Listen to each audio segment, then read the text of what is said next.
प्रभु यीशु मसीह को महिमा मिले। एक बार फिर R727 के बाइबल स्कूल में आपके स्वागत है। पुराना नियम सर्वेक्षण में हम लोग बुद्धिपूर्ण लेखन, इंग्लिश में बोलते हैं विजडम लिटरेचर, और उसको पोएटिकल बुक्स या कविता की पुस्तक के रूप में भी जाना जाता है। और उसमें आज मैं अय्यूब की पुस्तक से कुछ चीजें आपके सामने रखना चाहूंगा।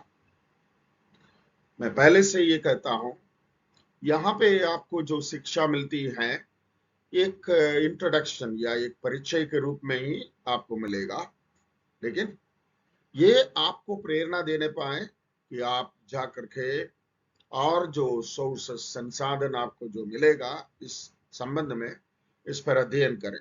और उसके साथ साथ ये पुस्तक को बाइबल से भी एक बार, दो बार या 5 बार आपको पढ़ना है।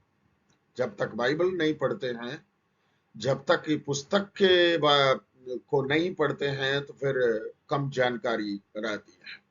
ओके, अय्यूब के पुस्तक में देखेंगे, लेकिन उससे पहले परिचय के रूप में बुद्धिपूर्ण लेखन देखिए। बुद्धिपूर्ण लेखन बुद्धिमान लोगों से संबंधित है, जिन्हें याजक एवं भविष्यद्वक्ताओं के साथ निहित किया जाता था। यानी कि उन दिनों में याजक, भविष्यद्वक्ता, बुद्धिजीवी या बुद्धिमान लोग जो कविताएं लिखते थे या बुद्धि की बातें लिखा करते थे, उनको उनके झुंड में रखा जाता था। इस्राएलियों के झुंड में 3 झुंड महत्वपूर्ण हैं। यिर्मयाह 18:18 संसार की सृष्टि, संसार का अंत, ज्ञान तथा आदर्श सिद्धांत जो व्यवसाय में सफलता पाने के लिए होते थे, उनमें से विस्तृत ज्ञान रखते थे। ठीक है, कौन सा? याजक, भविष्यद्वक्ता और ये बुद्धिजीवी वाले। संसार की सृष्टि, संसार का अंत, संसार तथा आदर्श सिद्धांत जो व्यवसाय में सफलता पाने के लिए होते थे, उनमें विस्तृत ज्ञान रखने वाले या जानकारी रखने वाले, ये तीनों को यहूदी लोग मानते थे और यहाँ तक कि पढ़े लिखे लोग भी मानते थे। आमतौर से याजक एवं भविष्यद्वक्ता धार्मिक एवं नैतिकता के विषय के साथ कार्य करते थे, जबकि बुद्धिमान सृष्टि से संचालन की अगुवाई तथा अय्यूब तथा सबोदेशक जैसे स्पष्ट मानविक अनुभव से उठने वाले बुद्धि प्राप्ति की खोज के ऊपर कार्यरत थे। उनका लेखन के निरीक्षण के बाद यह पाया जाता है कि वे प्राचीन पूर्वी ज्ञान की दुनिया से परिचित थे तथा मानव जीवन की परिस्थिति पर वे विशेष प्रकार का विचारधारा रखते थे। कुल मिलाकर अगर आप ये बुद्धिपूर्ण लेखन का लेखक और उसको पढ़ने वाले, पढ़ाने वाले जो थे, सृष्टि से लेकर के बस ये आत्मिक अनुभव और भविष्यवाणी, ये दोनों को छोड़ करके बाकी सारी चीजों में ज्ञान रखते थे। राइट? जैसा सुलेमान राजा को देखो, वो ना तो वो याजक थे और ना भविष्यद्वक्ता था, लेकिन परमेश्वर का ज्ञान प्राप्त व्यक्ति। अगर आप नीति वचन की पुस्तक, सबोपदेशक की पुस्तक, श्रेष्ठ गीत की पुस्तक में अगर आप देखेंगे, उनका ज्ञान का भंडार कहाँ छिपा हुआ था, यह आपको पता चलता है। इतना ज्ञान, इतना सर्वशक्तिमान परमेश्वर का ज्ञान को प्राप्त व्यक्ति के रूप में और पूरे इस्राएल में वो जीवित रहे। चलिए आ जाते हैं, हम लोग पुस्तक में अंदर आ जाते हैं। ये 18वां पुस्तक, बाइबल के अंदर 18वां पुस्तक, अय्यूब, दुख के द्वारा आशीष। सबसे पहले बाइबल का सबसे पहला लिखा हुआ पुस्तक यह माना जाता है। बाइबल का सबसे पहला लिखा हुआ पुस्तक यह माना जाता है। यहां तक कि उत्पत्ति की पुस्तक लिखने से पहले ये पुस्तक लिखा गया है करके कई सारे बाइबल विद्वान ये मानते हैं, क्योंकि मूसा ने, इस्राएली लोग मिस्र में दुख उठाते, कहीं कुड़कुड़ाते थे, कहीं परमेश्वर के दास मूसा के बात मानने के लिए तैयार नहीं थे, तो उनको एनकरेज करने के लिए, देखो यहाँ पे एक धर्मी व्यक्ति था, लेकिन उसको भी दुख उठाना पड़ा, लेकिन परमेश्वर ने उसके दुख के हालत को बदल करके उसे आशीष के हालत में बदल दिया है बोल करके लोगों को दिखाने के लिए, उदाहरण के रूप में दिखाने के लिए वो लिखा है करके लोग मानते हैं। ठीक है, पहले लेखक पुस्तक का शीर्षक प्रत्यक्ष रूप से मुख्य पात्र अय्यूब आता है, जो एक ऐतिहासिक व्यक्ति था।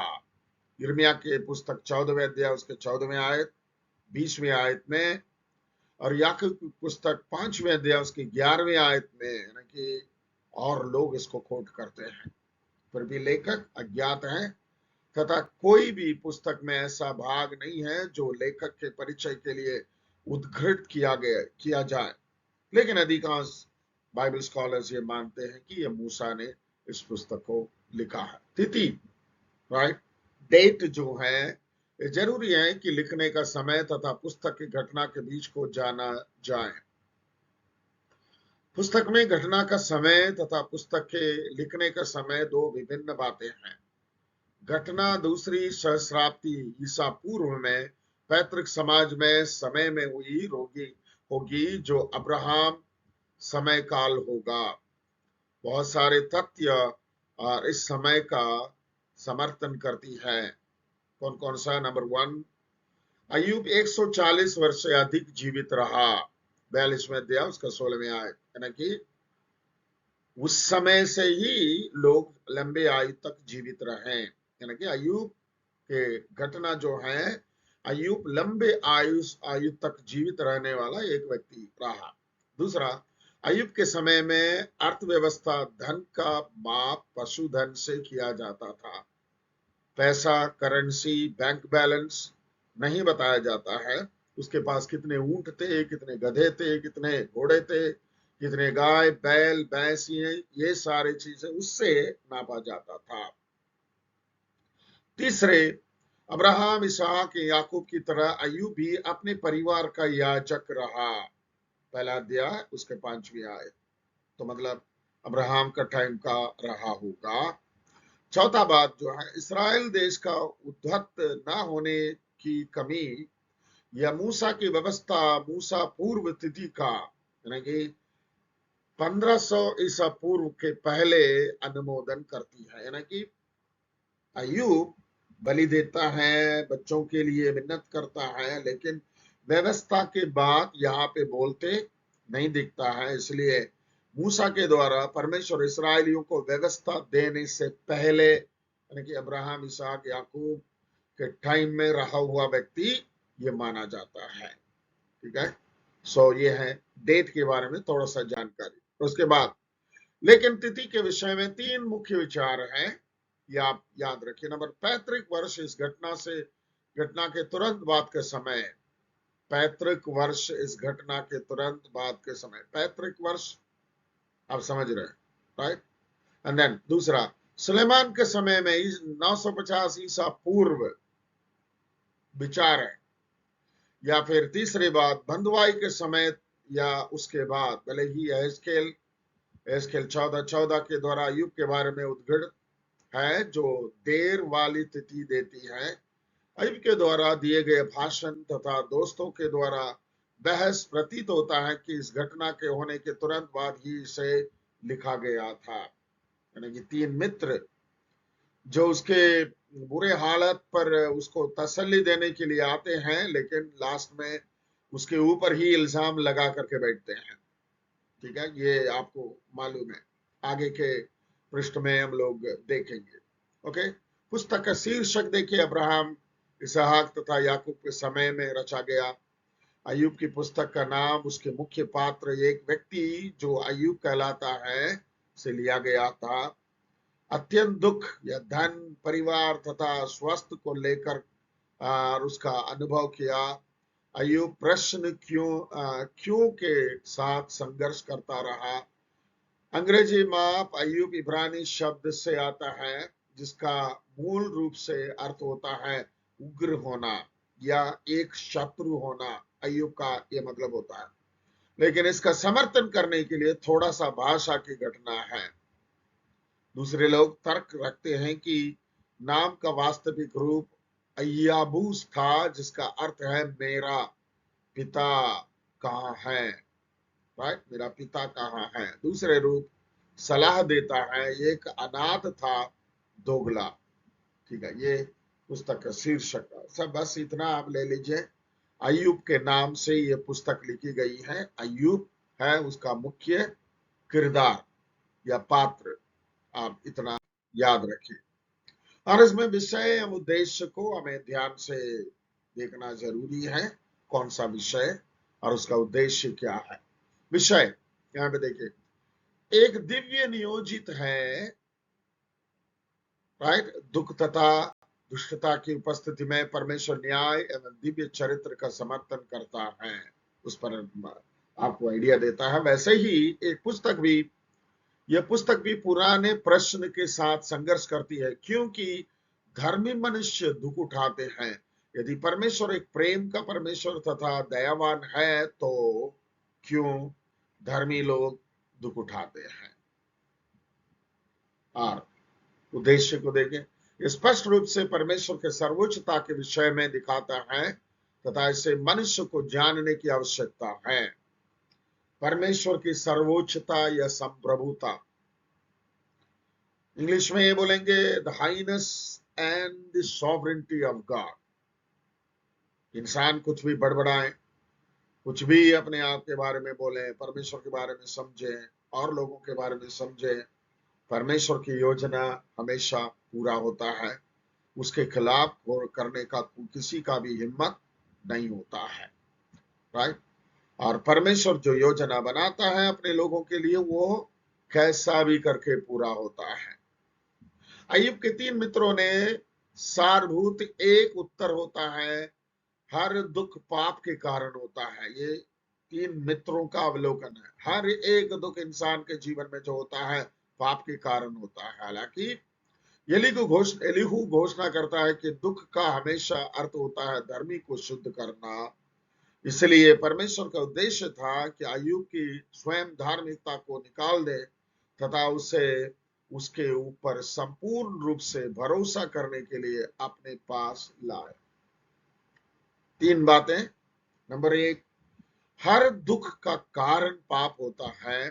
दूसरा पॉइंट, हर दुख जो इंसान के जीवन में होता है, वो धर्मी व्यक्ति को शुद्ध करने के लिए, परमेश्वर के डबल आशीषों को प्राप्त करने के लिए, योग्य बनाने के लिए होता है। और तीसरा, परमेश्वर के उद्देश्य जो है धार्मिकता है, लेकिन इंसान जब स्वयं धर्मी बन करके परमेश्वर के पास जाता है, वहां पे उसके लिए कोई महत्व तो नहीं होता है। हमारा धार्मिकता नहीं चलता है, परमेश्वर के धार्मिकता को हमें ग्रहण करना चाहिए। नया नियम के विचार भी यही है। हम पवित्र बन करके परमेश्वर की उपस्थिति में जा करके उद्धार नहीं पा सकते हैं। पापी हैं तो पापी बन करके ही परमेश्वर की उपस्थिति में जाना चाहिए, पापों को अंगीकार करना चाहिए। यीशु मसीह ने क्रूस में जो धार्मिकता को हमारे लिए तैयार किया है, उसे ग्रहण करना चाहिए, तभी हम परमेश्वर की उपस्थिति में धर्मी ठहराए जाते हैं। ठीक है, ये तीनों उद्देश्य हैं। ये बात की याद रखिए। मूल शब्द दुर्गति 9 बार आता है तथा धर्मी या धार्मिकता 20 बार आता है। विचार से मूल संदर्भ है परमेश्वर की सर्वोच्चता। 3 शब्द हैं, दुर्गति, धार्मिकता। ये दोनों डायरेक्ट पाए जाने वाले शब्द हैं। एक 9 बार आता है, एक बार 20 बार आता है। मूल संदर्भ में विचार है परमेश्वर की सर्वोच्चता या परमेश्वर की संप्रभुता। ये पूरे पुस्तक में आप देख सकते हैं।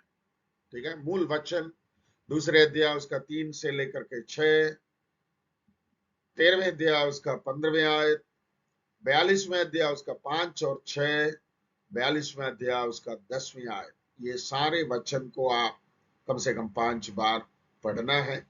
पढ़ करके आप इसको मनन कर सकते हैं या फिर कंठस्थ कर सकते हैं।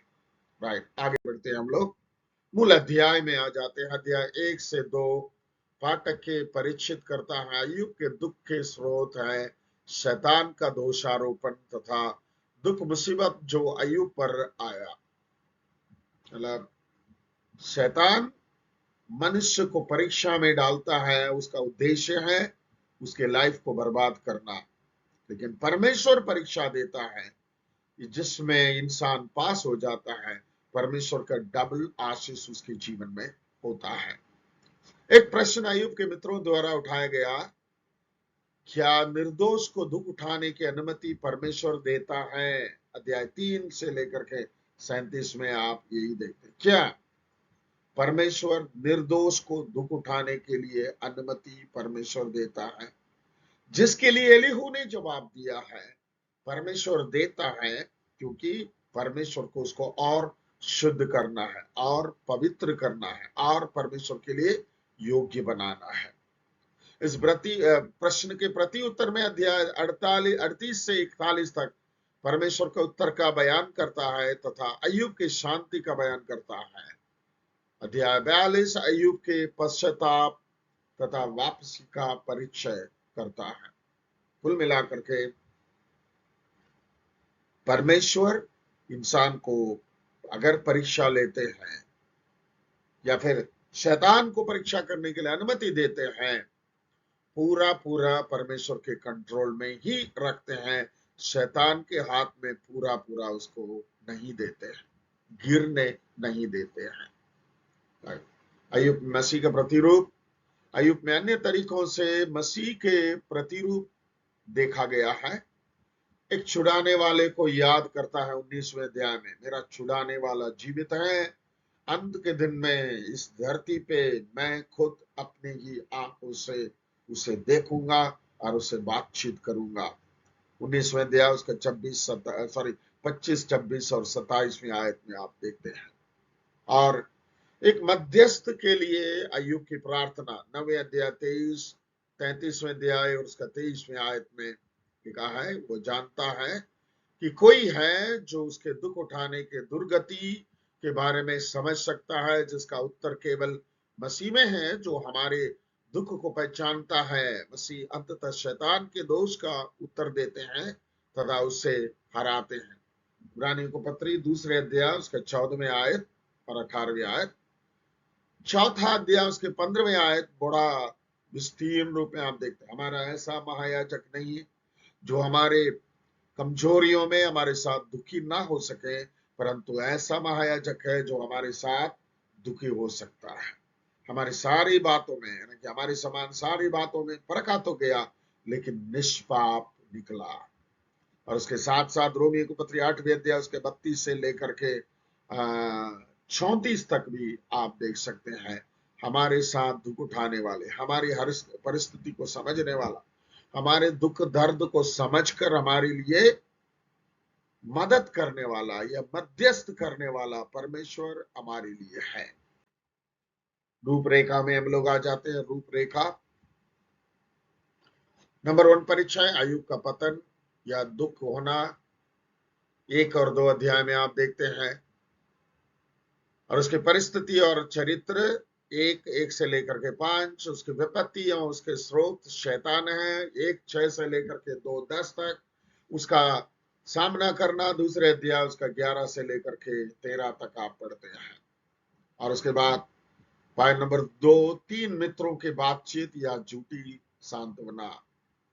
पहला वाद विवाद, ये 3 अध्याय से लेकर के 14वें अध्याय तक आप देखते हैं, यानी कि डिबेट या डिस्कोर्स जो कहते हैं। उसमें भी 3 लोग, एलिपस, बिल्दद, सोफर।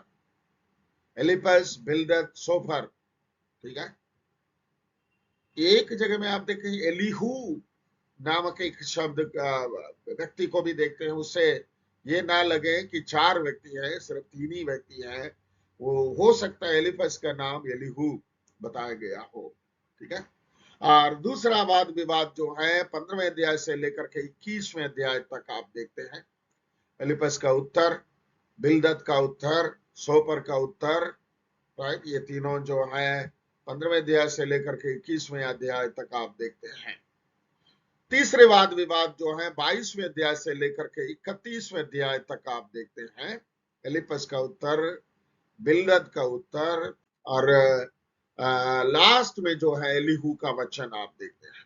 एलीहू वो 32 से लेकर के 37 तक, 32 से लेकर 37 तक पहला भाषण, दूसरा भाषण, तीसरा भाषण, चौथा चरण, मतलब डिस्कोर्स है जो बताते जा रहे हैं, समझाते जा रहे हैं, ये चीजें हैं।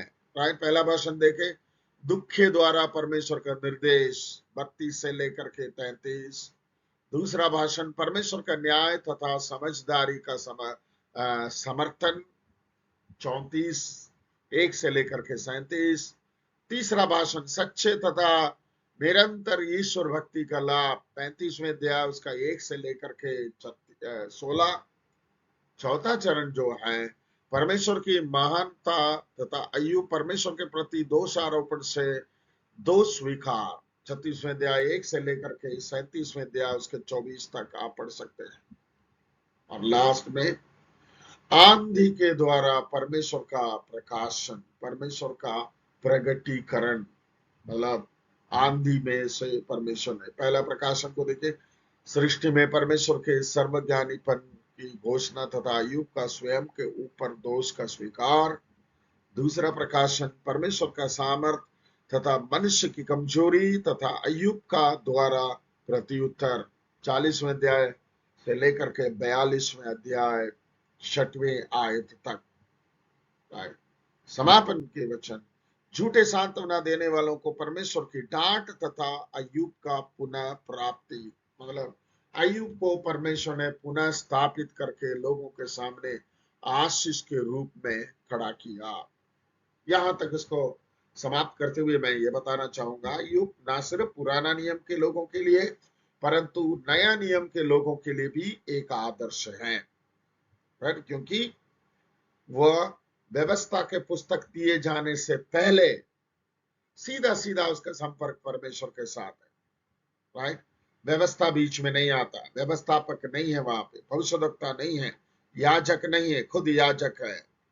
डायरेक्ट परमेश्वर से बातचीत, जैसा अब्राहम ने डायरेक्ट बात किया, इसहाक ने डायरेक्ट बात किया, याकूब ने डायरेक्ट बात किया, मूसा के टाइम जब आया डायरेक्ट बातचीत खत्म, याजक बीच में एक व्यक्ति यानी कि बिचवई। ठीक है, ये इसलिए नए नियम के लिए भी एक आदर्श है, डायरेक्ट परमेश्वर की उपस्थिति में जाने के लिए। राइट, और लास्ट में एक बात याद रखना, धर्मी होने का ये मतलब नहीं है आपका दुख मुसीबत सब खत्म हो गया।